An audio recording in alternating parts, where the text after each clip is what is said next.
That night, King could not sleep, so he ordered the author of the memoirs of his presidency to be brought in and read to him like a bedtime story.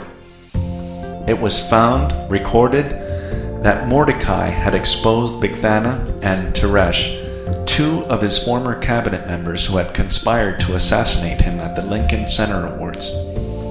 He picked up his cell phone and called his assistant. Haman, what should I do to honor this person who saved my neck? How about a tailored designer suit? Yes, that's perfect. A very expensive designer suit. And a Rolls Royce, perhaps one you have owned yourself. And a ticker tape parade on Wall Street with you, standing out of the sunroof, proclaiming through a bullhorn, "This is what is done for the one who delights the President of the free world." Go at once. Purchase the suit. Bring round my Rolls Royce. And do exactly as you have suggested for Mordecai. Do not miss one step of your fabulous suggestion. That is just what Haman did. That night, she ran into the arms of Zeresh and cried like a spoiled, whimpering child. Zeresh and all her friends teased and taunted Haman as they partied all night, stating that Mordecai and his people would surely be the death of her. Hurt and humiliated, Haman didn't think it was so funny. About that time, her cell alarm buzzed and she caught a cab back to the White House to join Esther and King for dinner.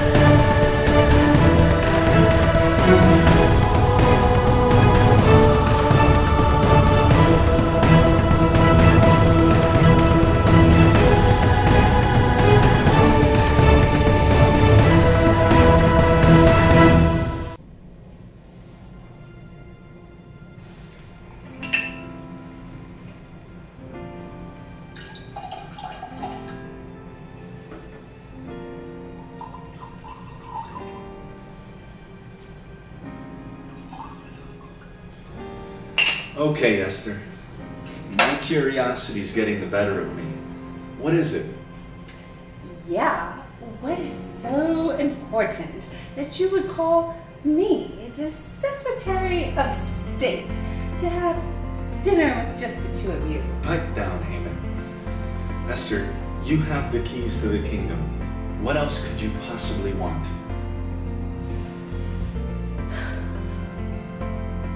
If I have found favor with you, King, and if it pleases you, the President of the free world, grant me my life. This is my petition.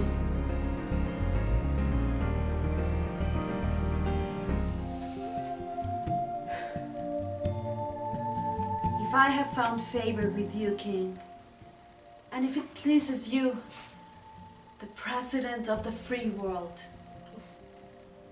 grant me my life. This is my petition. When I was a successful real estate agent in New York, I would pass by the 9/11 Memorial, the Holocaust Memorial, and the Statue of Liberty. Give me your tired, your poor, your huddled masses yearning to breathe free. We all know that was written by Emma Lazarus. But did you know she was Jewish poet? Like Emma, I too have Jewish roots. See, my grandfather left Turkey before the First World War and settled in Cuba. Later, my grandmother, along with many Jews, decided to leave Germany in the face of Hitler's threat. Desperate to escape Nazi Germany, over 900 Jewish refugees boarded the ship St. Louis and departed Hamburg for Havana. It took 2 weeks to get there. The Cuban officials refused to allow them to land, claiming that the passengers' landing certificates were invalid. Those were purchased from a corrupt consular official in Germany. only 28 passengers had a valid Cuban visa. One of them was my grandma. My grandma waved goodbye to her sisters and brothers as the ship was ordered out of Cuban waters and sailed toward Miami. They promised to connect with her once they arrived in Miami. Telegrams requesting refuge were sent to this White House and the State Department. But entry was denied. The St. Louis returned to Europe with the family. They had been on that ship for a month. With the German invasion, much of my family were trapped under Nazi violence, and there was much destruction of all their property. My family, forced to return, died in the concentration camps. My parents were born in Cuba and were raised in a Jewish household. Then along comes another revolution, and once again, they found themselves under communist rule. My parents met at a small fellowship in Minas de Matahambre in Cuba, where a group of missionaries from Florida came to help their sister church. Both my parents converted to Christianity. Finally, they experienced their real freedom. I was raised in a Christian home with my rich Jewish heritage.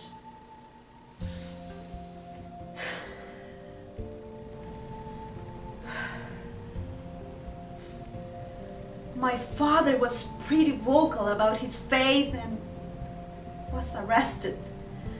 He and his brother, my uncle Fausto, spent 20 years in prison. My uncle Fausto was released, but my father died in that horrible prison. My mother passed soon after that. I was just a little girl. I was raised by my cousin Mordecai, who was always looked after me. He and I departed for Miami in 1980 during the Mariel boat lift. Mordecai and I were the first of 125,000 to reach Miami. On an Easter Sunday, we were the first of 10,000 of our people requesting asylum. This is my story, my real story. I remember bouncing on my grandfather's knee. Tell me about Behar, abuelo. Tell me about Behar. Abuelo, cuéntame del nombre Behar. Muy bien. El nombre Behar es un nombre de nuestra familia. Quiere decir, Behar es el nombre de una persona que viene y no sabe de dónde. Behar. Esther Behar. That was my name. Esther means star. Behar means from somewhere else. That was the common name countries would give to Sephardic Jewish immigrants. Not from here, from somewhere else. We were tired. We were poor. We yearned to breathe free. That was my past. You, King, are my present and my future. You, King, are my present and my future. I, Esther Behar King, now belong to you, King. And this country belongs to me. And this country belongs to my people. Esta es mi patria. This is my country. Bravo! Bravo! Bravo! has done this? What are you talking about? Who would dare do such a thing? Your adversary and enemy is this vile woman! Haman was terrified. King got up from the table, threw down his napkin, knocked over a few glasses in rage. He left the room. Realizing her fate, Haman confronted Esther. Why? Why? Why are you blaming me? Esther explained that she knew about the switching of documents and that Haman was the only one who could have done such a thing, to get the bill passed, forcing Cuban immigrants back to Cuba. Those who were claiming political asylum, those who would be separated from their families and their new lives in the free world. First, you will annihilate the Cuban people. Second, the South American people, and so forth, until you are left with... About that time, King re-entered the dining hall with security. Haman was escorted out.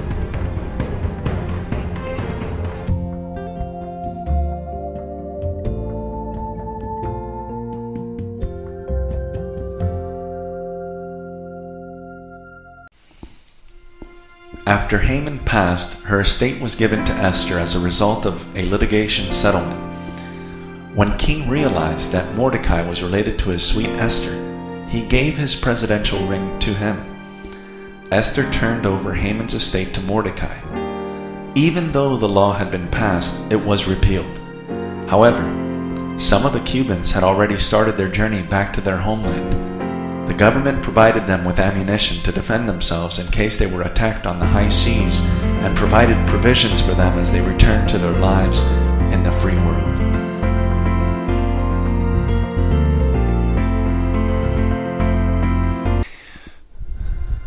Mordecai tweeted that all should celebrate their true independence. There was a great celebration honoring all the Cubans and especially honoring Esther for bringing about the start of their legalization and citizenship. The annual celebration continues today and is called Calle Esther. This is a true story. How do I know Esther? I married her. Come on, honey! We're gonna miss the plane! Fort Lauderdale's calling! I'm coming, babe! I just wanted to make sure that I'm packing my makeup! Makeup? Honey, you don't need any makeup! You look perfect just the way you are! Oh, and my bikini too! Bikini? Oh, I'm just kidding! Oh, honey. Oh. Let my love open the door to your heart.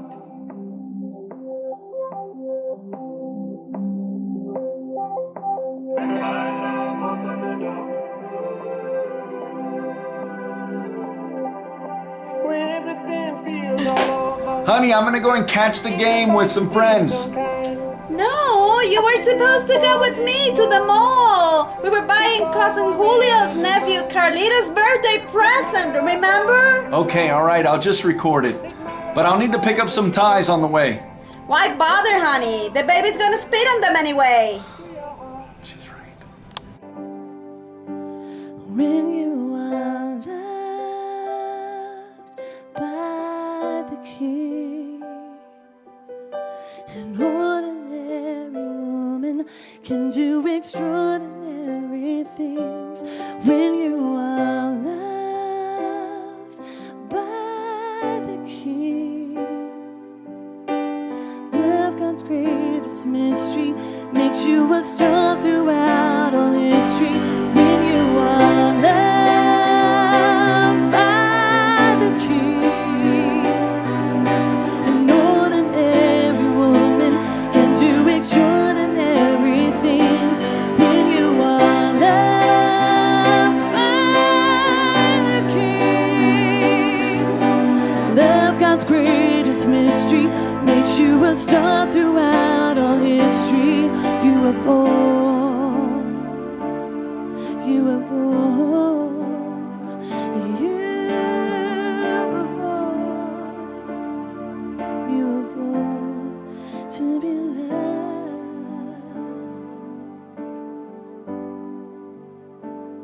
goodbye.